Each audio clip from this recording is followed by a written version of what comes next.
ನಮ್ಮ ಅಕ್ಕ ಫೋನ್ ಮಾಡಿದ್ರು. ಆಯ್ತು, ಆಮೇಲೆ ಫೋನ್ ಮಾಡಿಬಿಟ್ಟು ಇವತ್ತು ನನ್ನ ಬರ್ಡೇ ಅಂತ ಹೇಳಿದ್ರು. ಅದಾದ್ಮೇಲೆ ಗೊತ್ತಾಯ್ತು ನನಗೆ ಇವತ್ತು ಫೆಬ್ರವರಿ 25 ಅಂತ. ಸೊ ಆ್ಯಕ್ಚುಲಿ 3 ದಿವಸದಿಂದ ನೆನ್ಪಿಟ್ಕೊಂಡಿದ್ದೆ, 25ನೇ ತಾರೀಕೆ ಮರ್ತೋದೆ. Congratulation brother, congratulation. ಸೊ ಇವಾಗ ಎದ್ದಿ ಅಂದರೆ ಮಲಗಿದ್ದೆ ನಾನು. ಸೊ ಎದ್ದಿ ಈಗ ಕೇಕ್ ತರೋಣ ಅಂತ ಬಂದಿದ್ದೀನಿ. ಸೊ ಅಲ್ಲಿ ಮುಂದೆ ನೀವು ನೋಡ್ತಿರೋ ಬೇಕ್ರಿ. ಸೊ ಇಲ್ಲೊಂದು ಕೇಕ್ ತಗೊಂಡು ಕೇಕ್ ಕಟ್ ಮಾಡಬೇಕಾಗುತ್ತೆ.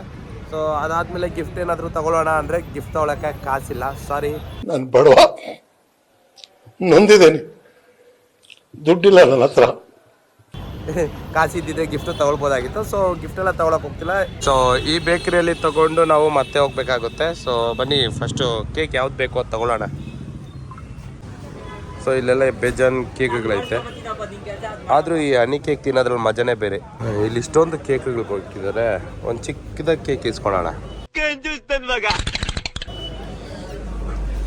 ಹಾಂ, ತಣ್ಣಗೈತೆ. ಪಿಸ್ತಾ. ನಮ್ಮ ಮಕ್ಕನಿಗೊಂದು ಡೈರಿ ಮಿಲ್ಕು. ಸೊ ಇದ್ಯಾವುದೋ ಹೊಸ ಫ್ಲೇವರ್ ಇದ್ದಂಗಿದೆ. ಇದು ಚೆನ್ನಾಗಿದೆ ಈ ಕೇಕ್ ತಗೊಳ್ಳೋಣ. ಓ, ರೆಡಿ ಆಯಿತು ನಮ್ಮ ಕೇಕು. ಸೊ ಇವಾಗ ಬರ್ತಿದೆ. ಚೆನ್ನಾಗಿ ಕೊಟ್ಟಿದ್ದಾರೆ ಇದನ್ನು. ಕೇಕ್ ಏನೋ ತೊಗೊಂಡಿದ್ದಾಯ್ತು, ಎಲ್ಲ ತೊಗೊಂಡಿದ್ದಾಯ್ತು. ಸೊ ರೋಡಲ್ಲಿ ಹಂಗೆ ಕಲಂಗ್ರಿ ನೋಡಿದೆ. ಕಲಂಗ್ರಿ ನೋಡಿದಾದ್ಮೇಲೆ ಯಾಕೆ ನಾವು ಕಲಂಗ್ರಿಯಲ್ಲಿ ಕೇಕ್ ಕಟ್ ಮಾಡಬಾರ್ದು ಅಂತ ಅನಿಸ್ತು. ಯಾಕಂದ್ರೆ ಜನ ಚೇಂಜ್ ಕೇಳ್ತಾ ಇದಾರಲ್ಲ ಸರ್. ವಾಟರ್ ಮಿಲನ್ ಕೇಕ್ ಮಾಡಿಬಿಟ್ಟಾರ. ಸೊ ತಗೊಳ್ತಾ ಇದ್ದೀನಿ ಒಂದು ವಾಟರ್ ಮಿಲನ್. ಎಷ್ಟಾಗುತ್ತೆ ಕೆ ಜಿ ಅಂತ ನೋಡೋಣ. 30 ರೂಪಾಯಿ ಕೆ ಜಿ ನಮ್ಮ ಕಡೆ ಅಲ್ಲ.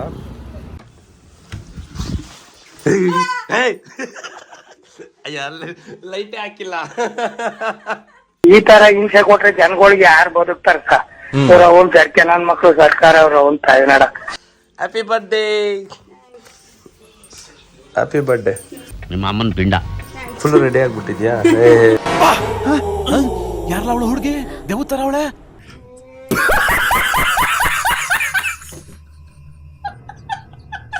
ನನ್ನ ಸೈಡಿಂದ ಗಿಫ್ಟ್. ಬಾಬಾ ಎಷ್ಟು ಗಂಟೆಗೆ ವಿಶ್ ಮಾಡ್ತು? ಇದೆ, ಇಲ್ಲೊಂದು ಸಮಸ್ಯೆ ಖಂಡಿತ ಇದೆ. ಎಷ್ಟು ಗಂಟೆಗೆ ವಿಶ್ ಮಾಡ್ತಾ? ಮರ್ತೋಗ್ಬಿಟ್ರೆ ಹೆಂಗೆ ಹೇಳೋದು ಇಂಥ ಟೈಮಲ್ಲಿ? ಯಾವನಿಗೆ ಗೊತ್ತು, ಯಾವನಿಗೆ ಗೊತ್ತು. ಮುಖದಲ್ಲಿ ಬರೀ ನೋವಿದೆಯೋ, ಉಸಿರಾಡೋ ಶವಕ್ಕೆ. ಇವಾಗ ನಮ್ಮ ಅಕ್ಕನಿಗೆ ಬರ್ಡೇ ಕೇಕ್ ಕಟ್ ಮಾಡೋದಿದ್ರಲ್ಲೇ. ಸೊ ಇದ್ರ ಜೊತೆಗೆ ಒಂದು ಸ್ವಲ್ಪ ಐಟಮ್ಸ್ ತೊಗೊಂಡಿದ್ದೀನಿ ಬೇಕ್ರಿಯಲ್ಲಿ. ನಾರ್ಮಲ್ ಕೇಕು ಅಲ್ಲಿ ಮುಚ್ಚಿಕ್ಕಿದ್ದೀನಿ. ಇದು ನಾರ್ಮಲ್ಲು ಮನೆಗೆ ಅಂತ ತೊಗೊಂಡು ಹೋಗ್ತಾ ಇರೋದು. Birthday cake.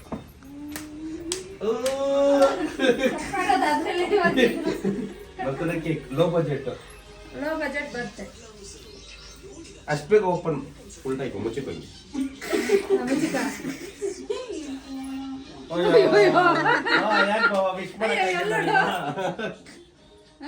ಅದ್ಮೇಲೆ ಕ್ಯಾಮ್ಲಿ ಕಟ್ ಮಾಡಿ ಸಾಕು. ಹೋಗ್ಲೇ ನೆನ್ಪಿಗೆ ಕಂತೀವಿ ಆ ಟೈಮ್ ಕಾ.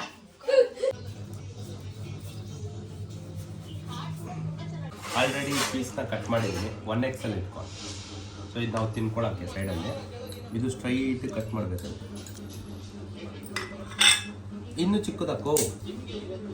ಸೊ ಈಗ ನೀವು ನೋಡ್ಬೋದು 5 kg ಅಲ್ಲಲ್ಲ 4 kg ವಾಟರ್ ಮಿಲನಲ್ಲಿ ನಾನು ಇವಾಗ ಚಿಕ್ಕದಾಗೆ ಒಂದು ಕೇಕ್ ಮಾಡಿದ್ದೀನಿ. ಸಖತ್ತಾಗಿದೆಯಲ್ಲ. ಸೊ ಈ ಸೈಡಿಂದ ತೋರಿಸ್ತೀನಿ ತಡೀರಿ. ಸೊ ನೋಡಿ ಯಾವ ಥರ ಶೇಪ್ ಬಂದಿದೆ. ಸೊ ಅದ್ರ ಮೇಲೆ ಹೆಸರೆಲ್ಲ ಬರೆಯೋಕ್ಕಾಗಲ್ಲ. ಒಂದು ಚಿಕ್ಕದಾಗಿ ಕ್ಯಾಂಡಲ್ ಇರಲಿಲ್ಲ. ಕ್ಯಾಂಡಲ್ ಮೊದಲು ಸ್ಪಾರ್ಕಲ್ ಇಕ್ಕಿದೆ. ಸ್ಪಾರ್ಕಲ್ ರೆಡಿ ಆಗ್ತವ್ರು ನಮ್ಮ ಮಕ್ಕಳು. ಅಲ್ಲಿ ನಾನು ಮಾಡಿರೋ ಕೇಕು ಮತ್ತು ಇಲ್ಲೊಂದು ಕೇಕ್ ಆಲ್ರೆಡಿ ಬಂದಿತ್ತು. ಕೆಳಗಡೆ ಬಿದ್ದೋಯ್ತಂತೆ. ಮನೆ ಒಳಗಡೆ ಬಂದಿದ್ದಾದ್ಮೇಲೆ ಇರಲಿ ಎತ್ತುವಾಗ ಕೇಕ್ ಕಟ್ ಮಾಡ್ಬಾ. ಇದನ್ನೇ ದಕ್ಕವ್ ಇದನ್ನು ತಗೊಂಬಂದಿದ್ದೀವಿ. ಅಲ್ಲಿ ನೋಡ್ರಪ್ಪ, ಒಂದೇ ಒಂದು ಬೆಂಕಿ ಪಟ್ಟಣ ಇಲ್ಲ ಅಂತ ಹೇಳ್ಬಿಟ್ಟು ಯಾವ್ಯಾವ ಗತಿ ಮಾಡ್ತಾ ಇದ್ದೀನಿ. ಓ ಹ್ಯಾಪಿ ಬರ್ಡೇ. ಇಟ್ಕೊ ನೀನೆ ಸೈಡ್ ಬಾಮ್ಮ ಒಂಚೂರ. ಹಂಗೆ ಇಟ್ಕೋ. ಓ 500 ರೂಪಾಯಿ ಕೊಡ್ತಾನೆ ವಾಪಸ್ಸು.